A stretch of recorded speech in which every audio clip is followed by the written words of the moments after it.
Eu queria que você explicasse o que que é a dependência emocional, assim, existe um conceito, assim, em si? Então, eu gosto de explicar isso de maneira bem didática. A dependência emocional é o precisar. Eu Uhum, preciso do outro porque sem o outro a minha vida não faz sentido. tá. Eu preciso dessa pessoa porque sem essa pessoa eu não consigo dar continuidade no meu dia.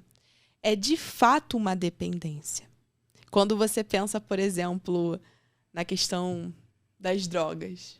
E aí? Se assemelha muito. É, porque quando a gente fala em dependência, vem na minha cabeça drogas, né? E então o dependente emocional, ele, digo assim, a forma dele lidar com o relacionamento é parecido da forma de um drogado lidar com a droga, mais ou menos. Eu não vou responder isso com sim ou não. Eu vou te levar a refletir. Tá. Vamos lá. Então, eu disse que a dependência emocional é marcada pelo precisar. Preciso do outro para estar bem. O meu humor depende daquela pessoa. Uhum. O meu comportamento na ausência daquela pessoa é marcado por ansiedade, suor, tremedeira.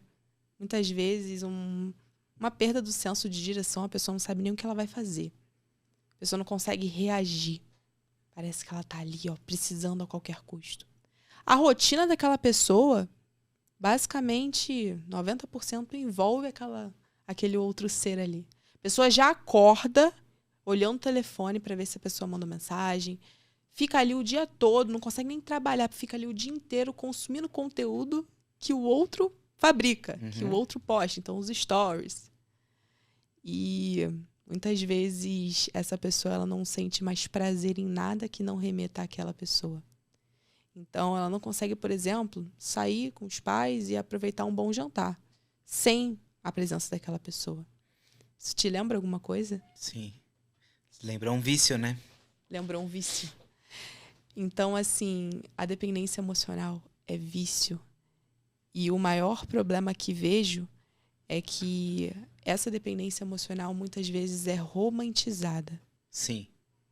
Tanto na indústria cinematográfica quanto nas histórias que a gente escuta desde criança. Com certeza, é verdade isso. E é interessante, né, como isso pode ser prejudicial para a vida da pessoa sem ela perceber, né? Porque tem gente que é um dependente emocional, mas ele não assume isso, né? Não, não assume. E quando eu falo que a dependência emocional é vício, a pessoa fala imediatamente, é amor. E você não sabe o que é o amor, por isso você diz isso. Ah, é? É, eu recebo muito essas Entendi. mensagens. É, porque assim, a primeira atitude de quem tá numa situação dessa é a negação, né? Então, se você falar, ó, você tá numa dependência emocional, a pessoa vai falar, claro que não.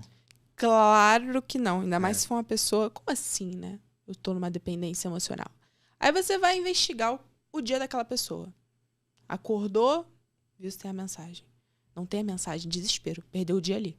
Sim. Humor totalmente dependente. Se ele não mandou mensagem, se ele não me ligou, tô mal. Fico arrasada, não consigo produzir, não consigo trabalhar. Será que a sua vida não tá girando em torno dessa pessoa? Verdade. Então, assim, e o primeiro passo para você se curar disso, né, é justamente você reconhecer o teu estado. E quanto mais você fica nessa negação, mais você permanece nesse sofrimento. Verdade. É, e muito louco isso, por exemplo, tem gente que tem muito problema até mesmo com ciúme, né, com coisas assim, né? E eu imagino que o dependente emocional também é muito ciumento, né, na maioria dos casos, né? Nossa, muito ciumento. Porque o que acontece, né? O ciúme, ele tá muito relacionado a... Ah, isso vai ser bem polêmico, viu? Mas uma certa proteção daquela relação. Tá. A gente fica com medo, de fato, de perder o outro. E até um certo grau, ciúme é um pouco saudável. A gente fala que o ciúme ele obedece uma relação de U invertido. Zero de ciúme, tu não tá ligando, né? Tá nem, não tem nem medo, não tem nada. Uhum. Tem um ponto ideal ali, um pouquinho, mas também quando passa, quando é exagerado, acaba com o relacionamento. E o que acontece na dependência emocional? A pessoa tem horror, desespero de perder o outro. Afinal, ela se entende como uma parte do outro. Tem desespero. Eu costumo dizer, assim, eu acho muito difícil uma relação com uma pessoa muito ciumenta. Costumo dizer que todo ciumento é um roteirista. Porque ele consegue inventar umas histórias assim que você fala, mano, da onde que a pessoa tirou isso? Ela tem uma questão com a fantasia, né? E ela fantasia coisas que alguém tá olhando, ou que a pessoa olhou pra alguém, ou que... Então, assim, porque imagina, você lidar com as brigas normais já é difícil. Aí imagina brigas inventadas pela mente da pessoa. E sabe por que isso acontece? Ah, Porque isso depende da nossa interpretação, né? A psicologia cognitivo-comportamental tem como base justamente esse princípio, né? A maneira que a gente interpreta a situação é que vai mudar tudo. Então, é justamente por isso que a pessoa acaba criando histórias fantasiosas e que muitas vezes na mente daquela pessoa faz sentido. Mas você que está vendo de fora, está sendo um pouco mais racional, está despido da crença daquela pessoa, vê e fala assim, nossa, mas não tem nada a ver. Porque a gente interpreta as situações de acordo com as nossas crenças. sim. Então, Você acha que vale a pena entrar num relacionamento com a expectativa de que a pessoa vai mudar? e, ó, você perguntou o que eu acho. É polêmica, viu? Tá, Você perguntou o que eu acho. Eu penso que ninguém muda ninguém. tá. A pessoa muda se ela quiser. Esse lance de permanecer em uma relação, ficar implorando a todo custo pelo amor de quem não quer te dar, ficar esperando uma mudança de quem não dá nem um sinal de que vai mudar alguma coisa ou só verbaliza, mas permanece nos mesmos comportamentos e nas mesmas atitudes. Um bichinho, gente. Essa mosca nunca esteve presente nesse podcast. O que tá acontecendo, cara? É uma situação inédita pra mim isso aqui, Elas nunca estão rolou. dependentes emocionais, tá vendo, né? Até uma correndo atrás da outra. Então, assim... Ih, me perdi. O que a gente tá falando? A gente tava falando sobre a questão de se juntar a alguém com a expectativa de que ele vai lembrei. mudar. Então, assim, esse lance da gente ficar implorando por amor, da gente ficar ali lutando pelo amor de quem não quer dar, lutando pela mudança de quem não quer mudar, só vai trazer sofrimento para você.